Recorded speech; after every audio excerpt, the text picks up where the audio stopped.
Shalom, selamat malam. Bersama saya Yosia Arifin. Renungan pada malam hari ini dari Pendeta Dr. Erastus Sabdono yang berjudul Tidak Bisa Mendadak. Tidak ada sesuatu yang dadakan dalam berurusan dengan Tuhan.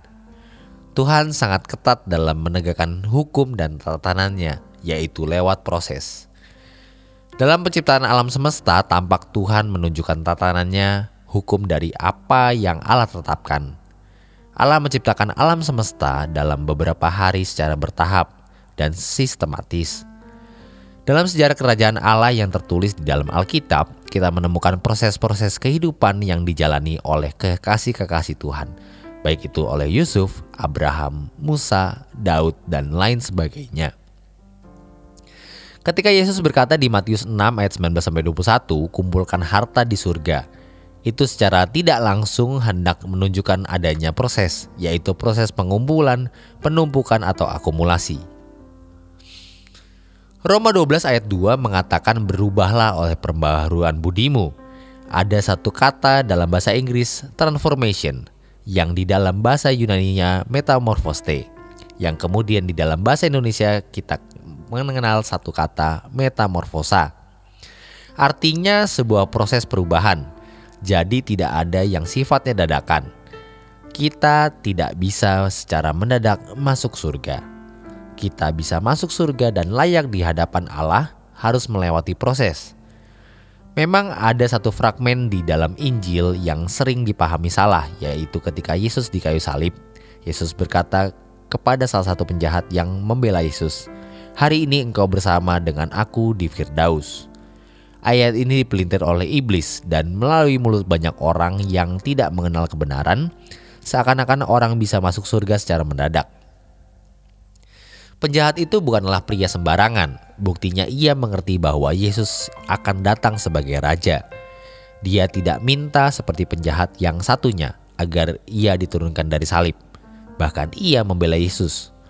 Murid-murid Yesus sendiri sudah lari tunggang langgang meninggalkan Yesus. Tetapi pria ini berkata orang ini tidak salah. Sementara ratusan bahkan ribuan orang, bisa belasan ribu berkata salibkan dia. Oleh dengan kata lain, dia salah. Tapi dia seorang diri mengatakan orang ini tidak bersalah. Betapa beraninya dia. Dia tidak mendadak bisa mengenal Yesus sebagai yang akan datang sebagai raja. Dia berkata, ingat aku kalau engkau datang sebagai raja. Oleh sebab itu kita harus mengevaluasi diri setiap hari, atau kita bisa mengukur kita ini layak tidak masuk kerajaan surga. Tidak bisa tidak, setiap hari harus kita menghadap Tuhan. Menghadap Tuhan untuk dievaluasi oleh Tuhan, dan kita juga mengevaluasi diri. Allah yang Maha Kudus adalah Bapa yang mendidik, guru yang mengajar, maka ia tidak mungkin tidak berbicara.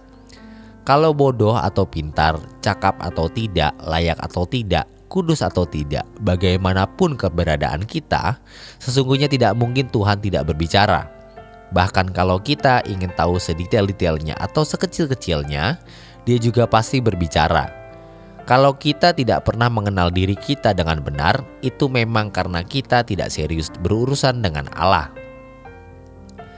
Kita lebih serius berurusan dengan dunia, ada banyak fokus di dalam diri kita. Ini sebenarnya akibat dari kuasa gelap yang menyesatkan banyak orang. Mestinya setiap hari kita menganggap Tuhan dan kita bisa melihat, mengerti kepantasan kita di hadapan Allah, kelayakan kita di hadapan Tuhan. Tuhan itu bukan sederetan doktrin dan ajaran. Walaupun Tuhan bisa disusun dalam doktrin atau ajaran, dan sesungguhnya Dia adalah Allah yang hidup. Allah yang hidup dan nyata, yang dengan Dia kita harus berurusan secara real, secara nyata. Banyak orang belajar dan merasa sudah berurusan dengan Allah. Mereka berurusan dengan ilmu tentang Tuhan, tapi tidak berurusan dengan Tuhan. Dan konyolnya, banyak orang merasa sudah berurusan dengan ilmu tentang Tuhan, merasa sudah berurusan dengan Tuhan. Padahal mereka orang yang berdiri di mimbar-mimbar menjadi penganjur umat, pembicara, mentor, konselor.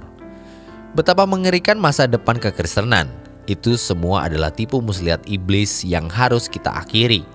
Dan itu harus dimulai dari diri kita terlebih dahulu.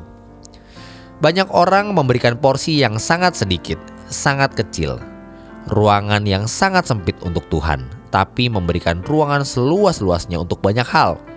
Dan dia tidak merasa bersalah karena sudah menjadi bebal. Sudah tidak bisa merasakan perasaan Allah. Kalau tidak serius berurusan dengan Allah, merasa berurusan dengan Allah karena belajar teologi, menyediakan ruangan seluas-luasnya untuk belajar teologi, seluas-luasnya waktu dan tenaga untuk jurnal ilmiah, tulisan-tulisan buku teologi, karya ilmiah, dan aktivitas dalam pendidikan teologi, tetapi kita tidak berurusan dengan Allah. Padahal orang-orang itu menjadi pembicara, mentor, konselor, pengarah, penceramah. Kita terbiasa memberi ruangan yang sangat sempit untuk Tuhan, porsi yang sangat tidak pantas untuk Tuhan. Suatu hari nanti kita akan tahu betapa mulia dan besar Tuhan itu. Tetapi kita telah memperlakukan Dia dengan sangat tidak sopan. Kita melecehkan dan meremehkan Dia. Selagi kita punya kesempatan untuk mendengar suara ini dan kita mau bertobat, bertobatlah. Sebelum waktu hidup kita usai dan kita tidak punya lagi kesempatan untuk memperbaikinya, tidak ada cara lain kecuali setiap hari kita menghadap Tuhan dan bertobat. Demikian renungan pada malam hari ini. Selamat beristirahat. Tuhan Yesus memberkati.